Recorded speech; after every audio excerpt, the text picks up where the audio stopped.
今日はこんな感じでキノコ 200g 蒸し焼きにしていきます。お疲れ様です。料理研究家ヒロさんキッチンです。今日はですね、キノコたっぷり中華スープの作り方です。いやー、最近寒いなー。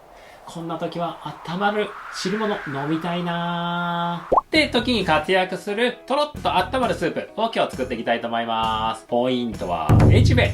これを使うとキノコの旨味だけで美味しいスープが作れます。それでは早速材料見ていきたいと思います。これ今日は2人分ですね。なのでキノコ 200g で、あとは卵と片栗粉とで味付けの部分を用意してあります。で、キノコはお好みのもので OK です。だいたい3種類くらい混ぜてもらうと相乗効果で美味しくなります。はい、ここで一番大事なポイントが出てきます。キノコの重さの 0.5% の塩を用意するです。今日はこんな感じでキノコ 200g 使うので塩は 1g 用意してあります。キノコの重さ割る200をしてもらえれば塩の量出てくるので、ちょっとスマホで計算してみて出していただければなと思います。それでは早速鍋の方でスープ作っていきたいと思います。鍋をまず中火で温めます。ごま油少し引きます。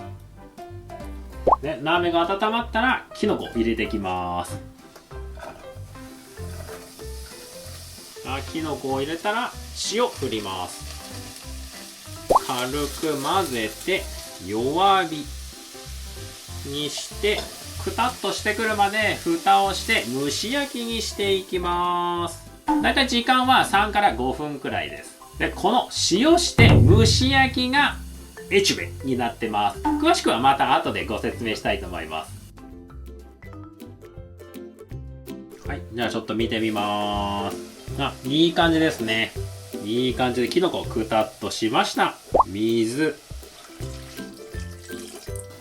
を入れたら火を強めて沸騰させます。沸騰したらオイスターソースで味付けます。はい、これで実は十分美味しい中華スープの完成なんですけど、今日はここからさらにとろみをつけて卵を入れていきたいと思います。卵を入れると少し味が薄くなってしまうので、ここで味見をして少し濃いかなぐらいに調節していただければ OK です。じゃあ次とろみつけていきたいと思います。片栗粉は同量よりか少し多いくらいの水で溶いておきます。卵も溶いておきます。それではここから上手にとろみをつけるポイントをご紹介していきたいと思います。まずは火を消して沸騰していない状態にします。そしたら片栗粉少しこんな感じで直前にもう一度混ぜて、でこっち汁の方ですね、ちょっとこう混ぜながら片栗粉入れます。片栗粉入れたらもう一回沸騰させます。こんな感じで約1分くらい沸騰させます。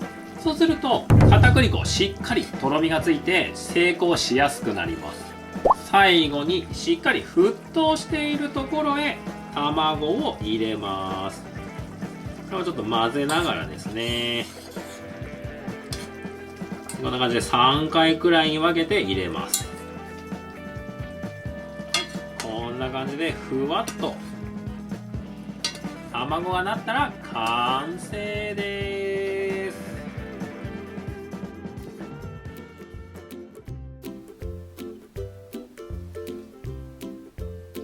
それでは早速いただきます。